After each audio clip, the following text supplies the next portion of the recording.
C'est l'éternelle angoisse des passionnés de tuning quand ils doivent soumettre leur bolide au contrôle technique comme ici à Vaux-en-Velin. Ce qui bloque obligatoirement, ce sont les modifications des données techniques du modèle d'origine spécifiées sur la carte grise. Par exemple, un pare-soleil supérieur à 10 cm n'est pas conforme à la législation. Par contre, on peut remplacer un rétroviseur sans trop de soucis. Enlever les poignées des portes n'est pas autorisé puisque les secours, en cas d'accident, n'ont pas les moyens d'ouvrir rapidement le véhicule. Pour être tranquille, le mieux est de passer un premier contrôle chez un garagiste pour faire le tour du véhicule tuné avant de le passer au contrôle technique. Cela permet souvent d'enlever et de remplacer ce qui n'est pas autorisé. Mes pneus, donc c'est pas la montre d'origine. Je les ai changés, c'est ceux de la 206 RC en 205/47 et je voulais savoir si par rapport à mon homologation de base, ça pouvait passer sur mon véhicule. Nous, au niveau du contrôle technique, on se réfère à la montre de base et après on a donc des tableaux de correspondance. Et c'est suivant la correspondance si elle rentre dans les critères ou pas. Là, je pense avoir des doutes sur la correspondance.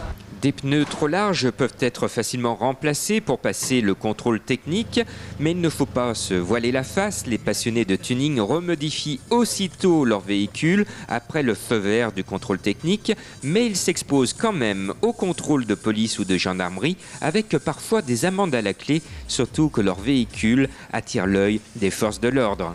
Intérieurement, je les laisse à peu près sobres, donc ça, pour le reste, il y a juste les pédales que j'ai modifiées qui peuvent poser problème des fois, apparemment. Donc là, en fait, elles ont des caoutchoucs. Pour la police, c'est toléré.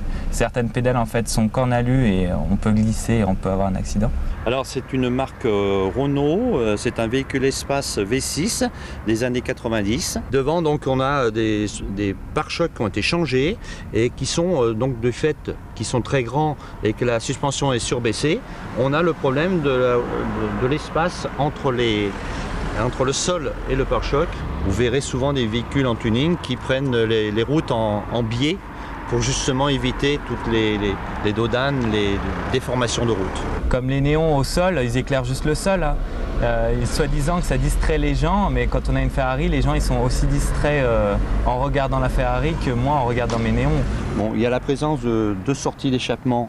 Ça ne pose pas de problème au niveau légal. Hein, ce n'est pas conforme, mais ça a été fait correctement.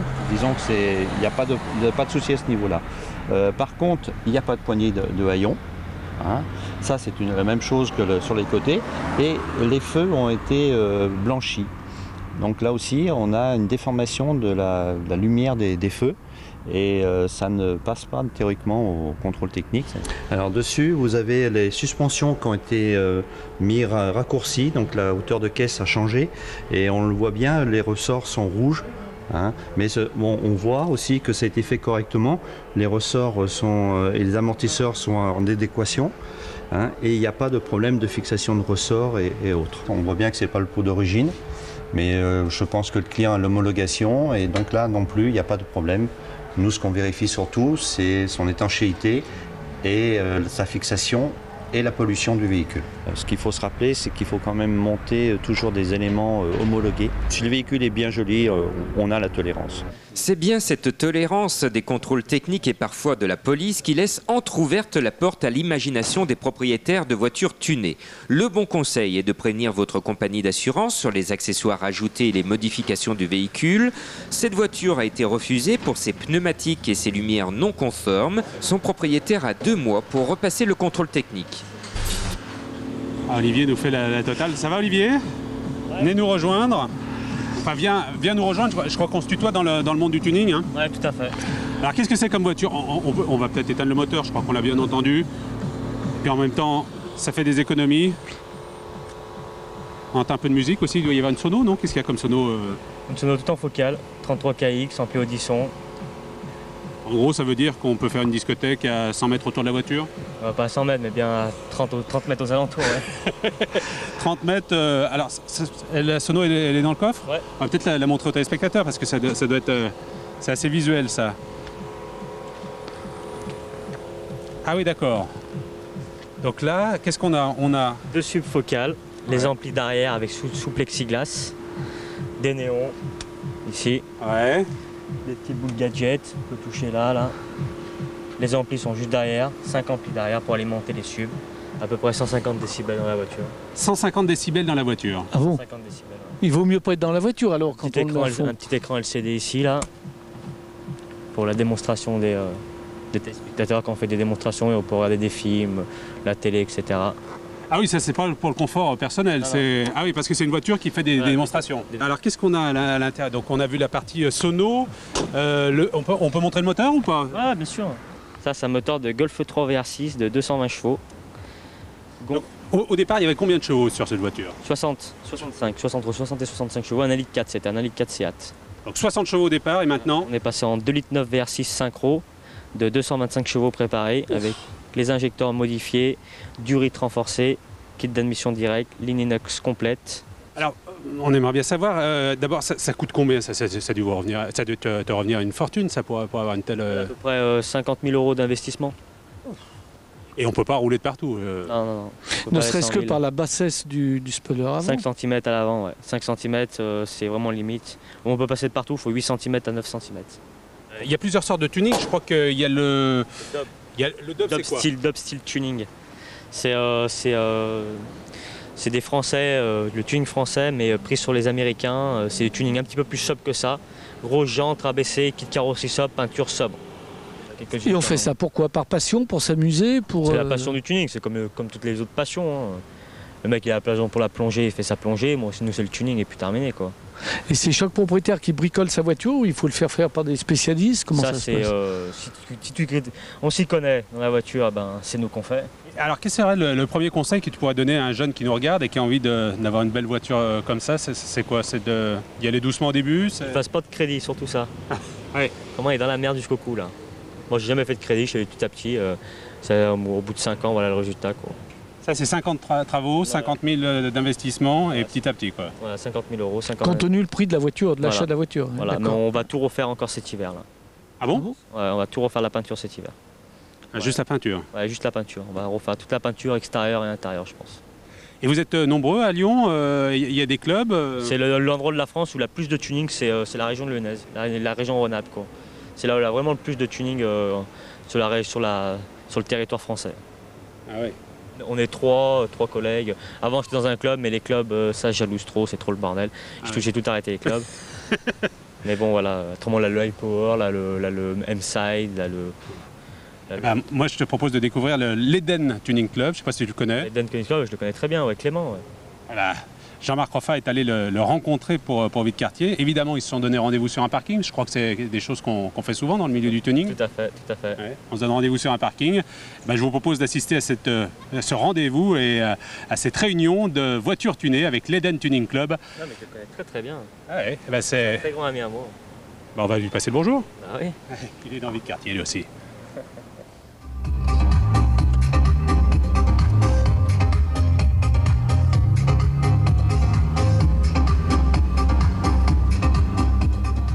Avoir des chevaux sous le capot ne leur suffit pas. Il faut en plus qu'ils rajoutent tout un tas d'accessoires et une tonne de peinture afin d'avoir une voiture unique en son genre. Le tuning à Lyon s'affiche surtout sur les parkings de grands magasins, comme ici à Saint-Laurent-de-Mur. Comme les filles s'y mettent aussi, leur rassemblement attire passionnés et curieux des belles bagnoles. Rien ne les freine et c'est ce qui fait tout le mordant du tuning Made in Lyon. C'est quoi votre surnom? Frottman. Alors ça vient en fait tout simplement de sa manie ma manie de frotter sa voiture. Donc le tuning est la personnalisation du véhicule par la modification de kits carrosserie, jantes, peinture, vitres teintées, béquets et la sono à l'intérieur. Ma passion vient de l'automobile en général et ensuite de la customisation du véhicule. Donc j'ai réalisé mon véhicule avec des moyens très modestes. Donc j'ai pris 4 ans pour le réaliser. Autour de Lyon, le tuning, c'est très spontané le vendredi soir et sans autorisation sur les parkings, mais aussi le dimanche pour des expos ou des meetings beaucoup plus officiels. En fait, le vendredi, c'est un côté sauvage dans le sens où c'est pas quelque chose de structuré. C'est quelque chose où tout le monde a le droit d'accès, tout le monde vient sur un parking. Par exemple, quand on va sur Auchan, c'est vrai qu'il y a du grand public qui n'ont forcément rien à voir avec le tuning. Donc c'est des gens qui ne sont pas forcément connaisseurs, qui viennent en spectateurs. En général, on se rassemble dimanche toute une journée sur des meetings programmés tout au long de l'année. Donc j'ai rajouté les rétroviseurs, les jantes chrome en 18, l'aile, tout le bloc avant c'est du Golf 4. Donc il a fallu tout réadapter avec le pare-choc, les phares, les bas de caisse. Donc ces portes, donc c'est juste un vérin caché là avec un système. Donc vous avez juste à appuyer dessus.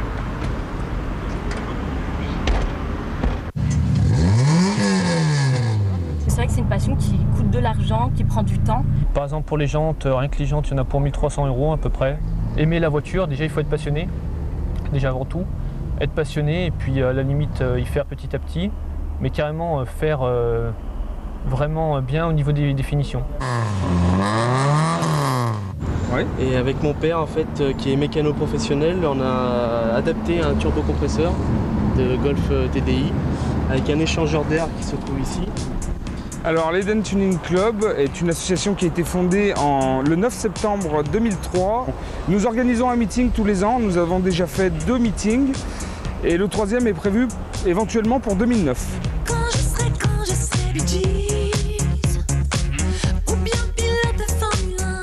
Vie de quartier touche à sa fin et on va conclure, Jean-Luc, avec une voiture qui est vraiment une voiture d'exception, qui pourrait être une voiture de collection et qui est à la fois une voiture moderne, donc d'exception. C'est la Ford Mustang. Hein. Et la Ford Mustang, c'est un mythe, c'est presque une religion, c'est quelque chose d'à part. Alors la Ford Mustang, c'est toute une histoire. Là, nous sommes devant le dernier modèle qui vient de sortir, le modèle 2005 GT. Mais avant, l'histoire commence en 1964. Il y a eu le baby boom et puis Ford a décidé de sortir une voiture plus légère pour les femmes ou pour les secrétaires, une voiture un peu épurée. Alors on a demandé à un designer qui s'appelait Lee Iacocca de sortir cette voiture. Et il a sorti la première Mustang, le modèle 1964. Immédiatement, on a regardé ça avec des sourires compatissants. C'est une petite voiture, il n'y avait pas de chrome, il n'y avait pas les grandes suspensions, pas les ailerons. Et les Américains ont dit oui, c'est la voiture du pauvre, puis en plus, elle ne tient pas la route. Et puis le modèle a évolué, on a mis des moteurs un peu plus gros, on a fait le modèle Shelby qui est un autre designer, et puis le temps est passé et on est arrivé dans les années 80. Et dans les années 80, il y a eu le choc pétrolier et on s'est dit il faut faire une voiture plus économique. Donc on a redessiné une nouvelle Mustang qui ressemble un petit peu à la Ford Capri, et un petit peu mitigée, oui, qui n'a pas vraiment plu aux Américains. Capri, c'est fini. Oui. Et surtout avec un petit moteur. Et les chutes ont tellement baissé que Ford s'est repris et vient de ressortir ce modèle 2005 qui a repris exactement l'esthétique des modèles du début, des modèles 64. Oui, parce que quand vous parlez de l'esprit Ford Mustang, alors d'abord les Mustangs, c'est les chevaux indiens pour moi. Oui, tout à fait, oui. L'esprit Ford Mustang, c'est quoi? C'est les 3 phares à l'arrière, là, c'est quoi? Et puis c'est surtout la ligne générale, c'est-à-dire, ça s'appelle les pony cars, c'est-à-dire que le capot est aussi long que l'habitacle avec un tout petit coffre. Ouais. L'allure de la voiture, les suspensions sont plus hautes à l'avant, donc on a l'impression qu'elle bondit. C'est vraiment la voiture agressive. En sachant... Là, il y a des chevaux sous le capot. Oui, là, si je peux maintenant. Mais à l'origine, c'est des voitures qui freinaient très mal et qui avaient une tenue de route médiocre. Mais comme c'est limité à 55 miles, aux États-Unis, c'était pas gênant. Alors que maintenant, c'est vraiment des dragsters. C'est vraiment des voitures de très haute compétitivité. Sur celle-là, il y en a combien? Il y a 300 chevaux, c'est ça, hein? Quelque chose près, oui. Enfin, on n'est plus à 10 chevaux près. Oui. Et puis, on les a vus dans nombreux films. Alors, il y a eu des tas de films. Il y a eu Bullitt, il y a eu Un homme et une femme. Il y a eu Le gendarme de Saint-Tropez, si mes souvenirs sont bons également. Que la bête meurt. Et surtout, Gainsbourg a fait une chanson assez extraordinaire. On se fait des langues en Ford Mustang. Ah oui, elle a fait le tour du monde. Il en a emballé là-dessus. C'est pour ça qu'on a choisi cette voiture qui est... Une voiture d'exception, on peut le dire. Une sorte de religion. On va l'essayer un petit peu, non? Allez, on va faire un tour. On va faire un petit tour, venez avec nous. Mais je voudrais demander à Hubert qui nous montre quelque chose quand même. Allez, montrez-le. Montrez-le. Il va nous le montrer. D'abord, moi, je voudrais aussi remercier toutes les personnes qui nous ont aidés à réaliser cette émission. Ah oui, effectivement. Donc, remercier toutes les personnes qui nous ont aidés à réaliser cette émission. On va donner rendez-vous à tous les passionnés de voitures automobiles au salon Époque Auto. Alors ça, c'est un salon, voilà, les dates s'affichent actuellement à l'écran. On va y aller. Et puis, on va également donner quelques sites internet fort utiles si vous voulez suivre l'actualité économique, d'une part, de ces voitures de collection, mais aussi l'actualité tout court. Regardez, quelques sites sympathiques. On va donner aussi, Jean-Luc, j'ai failli oublier le site de l'Automobile Club de Lyon. Très important. Ils seront à même de vous donner tout un tas de renseignements. Voilà. Vous perdez la tête en Ford Mustang, j'ai l'impression. Et on va donner rendez-vous aux téléspectateurs. Dans 15 jours maintenant, nous allons nous promener au parc de la Tête d'Or avec les singes. Un petit tour au parc de la Tête d'Or. Et nous, on s'en va direction les nouveaux locaux de TLM. Bonne semaine sur TLM. Oula, là il y a des chevaux.